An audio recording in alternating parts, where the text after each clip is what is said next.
And Warm Trophy Kids presented by Bad News Media. It is the college football betting show. It is week 4 college football. It's been off to an interesting start for the Trophy Kids and myself.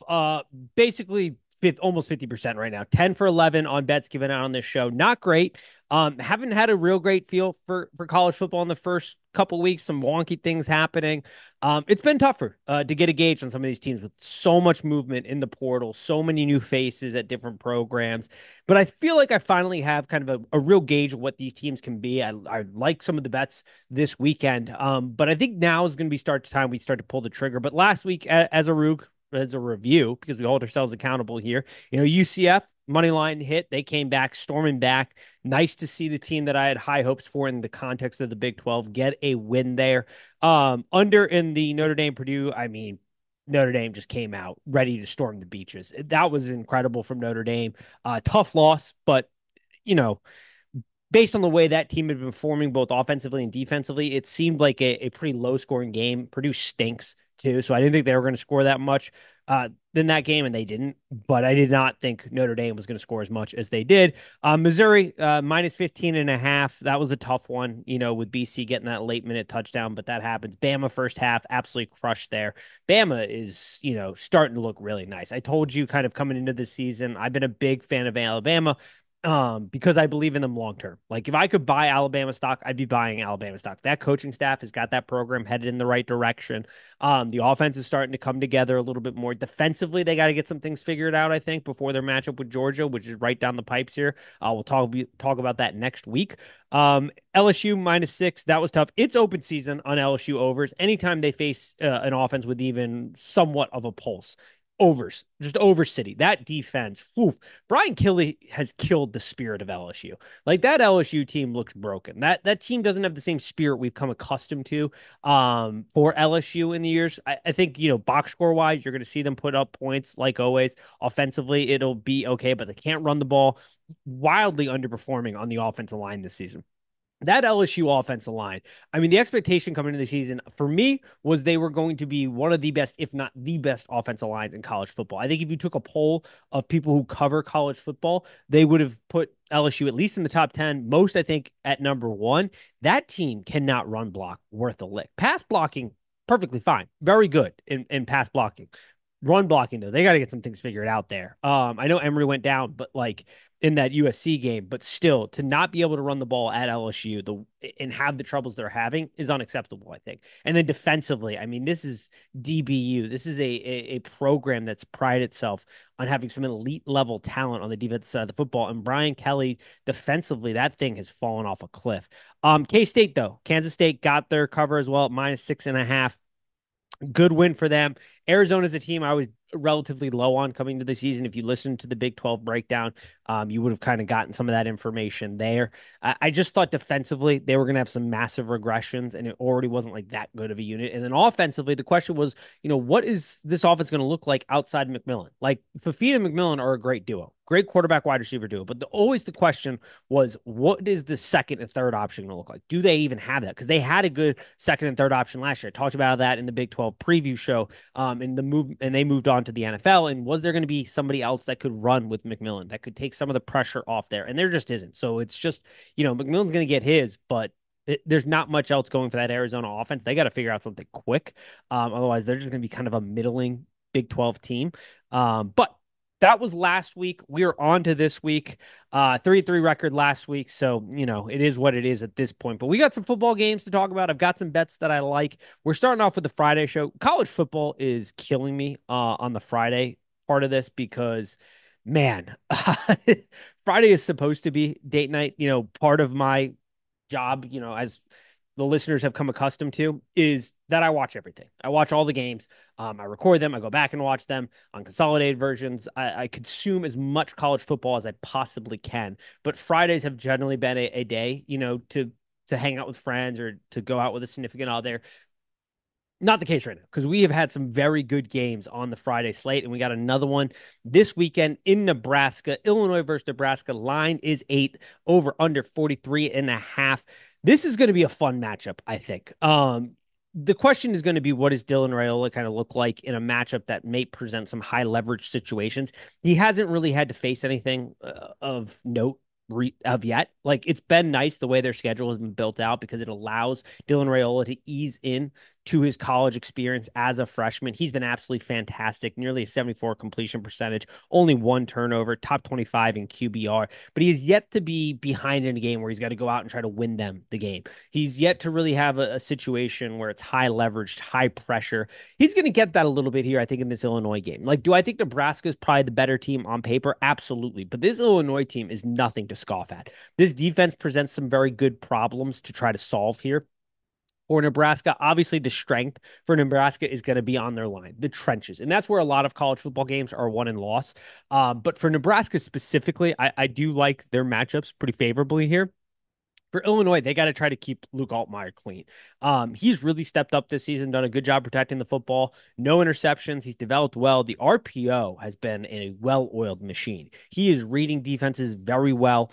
So that's going to be very interesting too against a Nebraska defensive line that we know is got man eaters with Nash and Robinson on the inside. I mean, that is a lot of beef to try to block. They wreak havoc on offensive lines.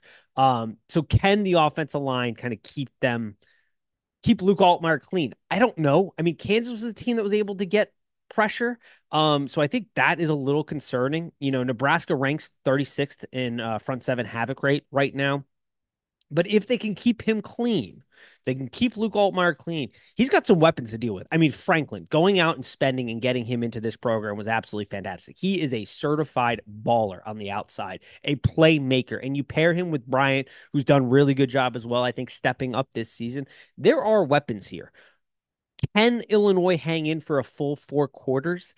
I don't know because Nebraska just grinds you down defensively and offensively. They are so physical at the point of attack. I do kind of like Nebraska here. I haven't made a wager just yet. I may tweet it out on our socials, so make sure you're following Trophy Kids Pod on both Instagram, Twitter, the Trophy Kid on TikTok. Might give out a play there, but that is going to be a very interesting matchup. Can Dylan Raiola step up in the big moments and make the big throw? Can this Nebraska team, when faced with a competent, defense and offense, really put together 4 strong quarters? We're going to get questions to those answers, and I think it's going to give us a good catalyst for what Nebraska can be this season. From there, move on to NC State versus Clemson. Line is at 19 currently. It's on the way down, over under 44. Grayson calls out. CJ Bailey steps in. He gives NC State a more vertical passing threat right now. I'm not going to lie. I had high hopes for NC State, maybe not as high as everybody else, but I thought they were going to be a fun offense. I thought this was a team that was going to look a little bit better offensively because they were getting a college professional in Grayson McCall. And sure, he didn't have the strongest arm in the world, but he was very good in high leverage situations. He's a smart guy. He's accurate with the football. He knows where to go and be on time with it. And I think the transfer to the Power Four level, it was too much. And sure, he gets injured, but I think he was on his way to a benching, even if he hadn't gotten injured. It isn't there, and it's looked bad. And this is the tough spot about the transfer portal and evaluating, especially the quarterback position and getting guys up to speed. It's tough, but CJ Bailey has come in and he offers a little bit more of a passing attack, but I don't know if it's going to matter here. I still think Clemson is the second best team in the ACC. I think defensively, they are still very good. We saw that in the Georgia game. Sure, the end of the box score doesn't look great, but that was a team, if you watch that with your two eyeballs, they kind of gave up on defensively because the offense just couldn't get anything going. I do think Clemson's offense is going to have more success here because while I like the North Carolina State coaching staff, and I think they do a fantastic job of maxing out their talent opportunity, the roster just isn't talented enough. Clemson, I talked a lot about it in the preseason. They really upgraded their wide receiver room. They've got guys back just from a health standpoint from last year's an upgrade, but they also have 2 very good young wide receivers. The offensive line, I think, will start to gel. They got a really good offensive line coach there, and defensively, they are solid. There is a high floor for defense under the Dabo era. And so I do think Clemson is going to go ahead and take this game. I don't hate throwing them in maybe a teaser and teasing them down through 14. But they should win this game, and I think it could end up being a bit of a runaway. Kansas versus West Virginia. Line is at 2, over under 57.5. Oof, man, Kansas. This is rough. The concern coming into the season was around Daniels and what could he be from a passing standpoint. It does not look like right now he can read a defense. Like if it's not schemed up for him, it looks bad if you turn him into a pure pocket passer. And I think missing Andy Kolnicki has been maybe I underjudged that a little bit because I have so much faith in the Kansas coaching staff as a whole, with Lance at the head of it. But Andrew Kolnicki, I think what we're seeing, what he's doing at Penn State and what he did at Kansas, I maybe undervalued his contribution from an offensive schematic standpoint. Thought he was fantastic. That's why I loved the hire at Penn State. If you're buying Penn State this season, I've said you're doing it because of the coordinators and Tom Allen and Andrew Kolnicki. But I think we're really seeing the Kansas offense take a step back. This is a Kansas offense, though, that can still run the ball. But here's the thing is West Virginia's secondary is gettable. It has not been good. It was a concern coming into the season with what they lost in that secondary and trying to replace it. Didn't really know if the pieces were going to fit well together. They have not up to this point. So if Daniels can perform just remotely decent from a passing standpoint, Kansas has some opportunity to pour some points on him. And Jeff Grimes has been really fantastic against this West Virginia defense, the offensive coordinator for Kansas. So I like Kansas on that end. You flip the side. Kansas defense is pretty good, I think. Like in the context of the Big 12, I should clarify that. Like I think they're a good defense in the context of the Big 12. And Neil Brown, West Virginia head coach, he took over the offense last year.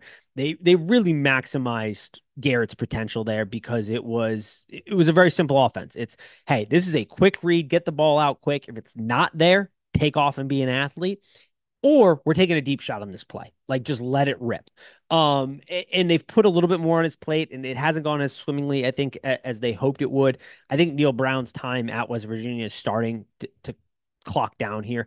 That's a tough gig, West Virginia. Like when it's get going, it's awesome, but it's really tough to, I think, get guys into that program um and create a winning culture there. We've seen it at times be awesome. But it, I think it's a tough gig in the new foundation of college football. But I like Kansas here. I have placed a bet on Kansas at +2 here. If you get the hook, even better. If you wait until game day and it's at a 3, awesome. From there, move on to Arkansas versus Auburn. Line is at 2.5, over under 44.5. What did I tell you, folks? I told you coming into the season, Arkansas football is going to be fun this year. Might not matter much in the win-loss column, but they are going to be a fun football team, and that's exactly what they've been because of what they present offensively in that sort of power spread, Bobby Petrino offense with Taylor Green anchoring the whole thing. Now, he is the volatility king, so you get the good and bad with him. We've seen it be really good and electric, and then we saw last week the bad version of Green. What kind of effort do you get here against Auburn? A team that's feeling a little pressure, but not a ton, because, Freeze did a really good job, unlike some other coaches in college football, of giving the fan base an idea of what this season was going to be. Like, hey, we got some young guys on the roster you should be excited about, but this is not a team ready to compete. Next year's sort of all in year. So we're not going to utilize NIL funds to go out and compete in the quarterback market. We're going to bring in some guys so we're competitive. It's still fun to show up to these football games, but like this isn't our year to compete for anything serious. Next year is going to be our year. We're going to try to develop some of the young talent. We're going to evaluate the quarterback position, and we're going to go from there. And that's what we're seeing happen out here. But you get this Arkansas offense coming in 15th in success rate right now. O-line has showed really well. 13 in offensive line yards, averaging about 6.6 yards per carry. I like Taylor Green. Jackson, who came in from Utah, the back, looked really good. Like offensively, all the pieces made me really excited for what this Bobby Petrino offense could be. Arkansas defensively, it's still a bit of a rough go of things, but you have Auburn's offense. You got Hank Brown in there. He's still young, inexperienced. He's stepping in at quarterback. He gives you more of a downfield threat than what you had with Peyton Thorne, though. Cam Coleman's a little banged up, a massive weapon for Auburn, but you don't like to see that injury there. So, and we saw Arkansas too do a really good job of, Ollie Gordon still had a day as far as accumulating yards, but it wasn't super productive. It wasn't the big explosive plays. They did a good job of bottling him up and making sure that he wasn't the reason they were going to get beat in that Oklahoma State game. So I like Arkansas on this spot. I'm going to go ahead and take Arkansas at +2.5 this weekend. One of the big games, marquee games, Tennessee versus Oklahoma, lines at 7, over under 56.5. It's been well documented, the Josh Heupel effect here. His alma mater, the team that fired him under Bob Stoops, who's the OC, fires him, bring in Lincoln Riley. I mean, college football. Talk about a decision that has set up the landscape of college football as we know it. Lincoln Riley at USC, getting that program going in the Big Ten, and then Josh Heupel getting the Tennessee Vols back into the national spotlight. Really exciting stuff. And I think for this game, Well, everybody wants to talk about the offense, and we'll get there in a second. The biggest matchup, the biggest thing that's going to decide this game is that Tennessee defense versus this Oklahoma offense. What can this Oklahoma offense do? Can they finally click? Because it's looked disjointed so far. They move on from Dylan Gabriel because they want Jackson Arnold to come in and start to get his feet wet. He's the young guy, Gatorade All Player of the Year in high school, has some talent, but the offense has just looked disjointed. And there's a couple reasons. It's not all on Jackson at all. Like the offensive line has been banged up. A lot of the weapons they were hoping to rely on have sustained injuries. Like Burks is about the only guy in the wide receiver room that has any production right now because other guys are just injured and not available. And you can't just lean on a guy like Burks because he's a very useful wide receiver. It's not a major downfield threat. Like he is a productive wide receiver for sure, but he doesn't offer you that kind of vertical threat you need to really take the top off a defense. And I think that's hurting them. I think Jackson, he struggled too. As a young guy under pressure. He's 120th out of 139 qualifiers when pressured. I think they're going to have to be more up tempo here. And Brent Venables has talked about that. They showed more up tempo last week. I think they realized that is in their best interest. It gives the defense less time to adjust because defensive coordinators have the same ability to call plays into their defense up until 12 seconds left, I think, of the play clock. So they, depending on what they're seeing, they can buzz into their green dot and have them adjust the formation. But getting in an up tempo allows you to see what the base defense is, see what their adjustments are. I think it placates more to Oklahoma here because Jackson Arnold, too, is a very good runner. Like he's an athlete. I think they're going to have to run him more. But the concern, though, is that Tennessee Vols defensive line going against a banged up Oklahoma offensive line. And I think it's going to be Nightmare City. If your tackles for Oklahoma don't have their absolute A-plus game, Tennessee is going to get after Jackson Arnold. It's over. And they're not going to be able to test what we believe could be the weak point in this Tennessee defense, which is that secondary. That secondary has yet to be tested. Can Oklahoma present a test to them? I don't really know. I wish this Oklahoma team, and Oklahoma fans might be a little upset here because it sounds like I'm down on this team. Oklahoma is a good football team. Tennessee is looking like they could be an absolute buzzsaw type of team with the way that offense is playing and the way that front seven for that Tennessee defense plays. The back end is their potential weakness. Oklahoma has looked disjointed on offense, but it's a home environment for them. The crowd's going to be getting going for their opener in the SEC.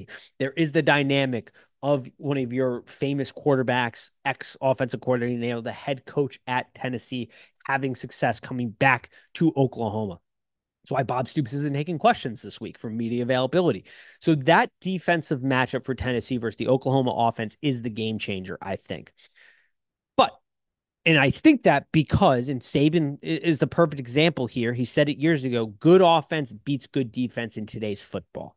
Tennessee has an elite offense. Oklahoma has a good defense. Like Brent Venables, the wheels are starting to turn. They're turning a corner defensively, but it isn't where it needs to be, I don't think, to compete against this Tennessee offense for 4 quarters. Now, the Tennessee offense hasn't looked perfect. There were mistakes in that NC State game. NC State has a really good defensive coaching staff that maximizes their players' at best attributes.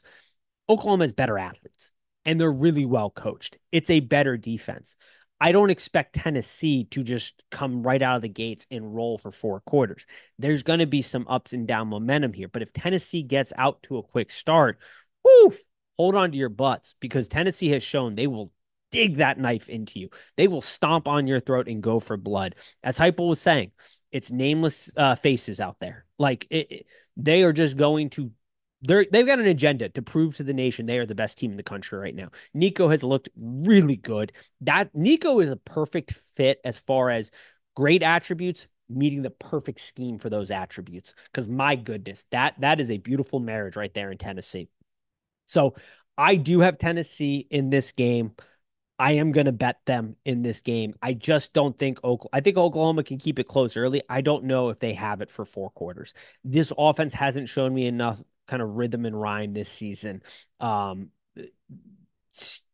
compete in this game. I mean, the O-line, 63rd in pressure rate allowed right now. And you're going against that defensive front with Pierce. Woof. Good luck. You got to bring your A game. You have to bring your A game if you want to in this one. From there, go to Michigan, USC. The line is at 5. This is a fun game. Like this at the 3 o'clock slot, like the morning slot of college football isn't fantastic, I wouldn't say. Like I don't think it's this is a good opportunity if your wife or significant other wants to go do something during the day, or you need to go hang out with the kids, or you want to hit the links early in the morning or something, because you need to be home for the 3:30 slot. In Michigan, USC is the primary game in that slot. Like I said, line is at 5, over under 43 and a half. Let me tell you, folks, that USC defense, I have been incredibly impressed with coming to the season. I knew it was going to be a little bit better. I did not expect it to be this much better this early.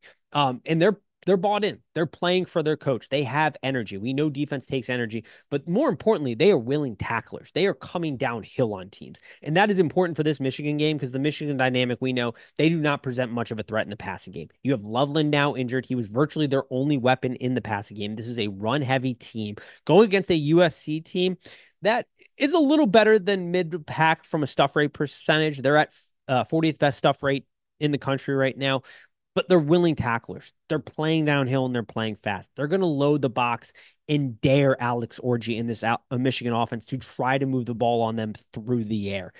I don't know how much success they're going to have with that because I haven't been overly impressed with the Michigan offensive line. I think they're still trying to get things sorted out, which is unfortunate for Michigan because if the Michigan offensive line is good in playing as one unit, you can push around this USC defensive line. I don't know if they're just yet to the body composition you need on the defensive line to compete in the Big Ten. They've got some talented guys, but they don't have the depth to kind of rotate guys in. So you could really grind them down here if you're Michigan of like last year, for example. But they're not. The offensive line has looked disjointed. It hasn't looked as refined as we've come accustomed to in Ann Arbor.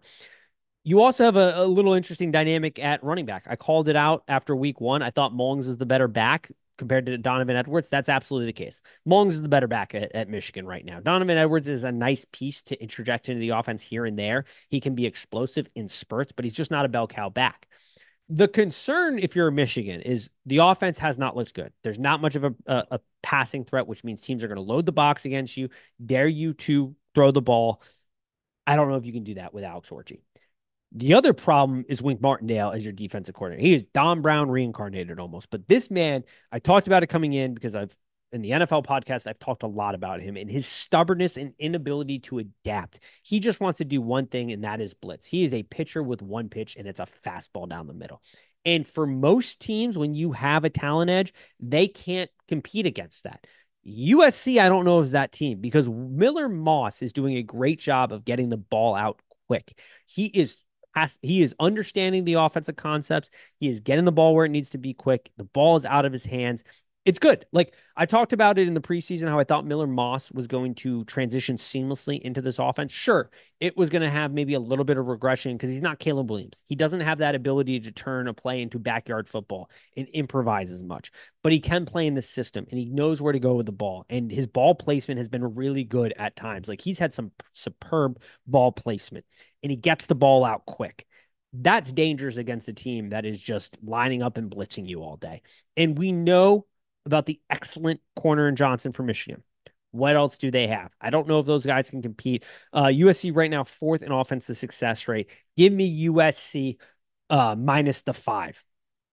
So with that, a game that I also think will be worth watching is that Georgia Tech Louisville game. I don't have a play in it, but Louisville is looking very nice and a team that could compete for the ACC championship. That's going to be a good test to see if they're really about it. If they're that kind of third team in the conference that's really going to push Clemson and Miami for an opportunity to play in the ACC championship game and make a playoff. I think we're going to learn a lot about that football team. But as far as what my bets are this week, it is Tennessee, it is USC, it is BC. It is the red bandana game. Absolutely fantastic for BC. They've looked really good of late. I like them in that game. And I've got Kansas. Might add some more. So make sure you're following at Trophykidspod, both on Twitter and Instagram. The Trophy Kid on TikTok.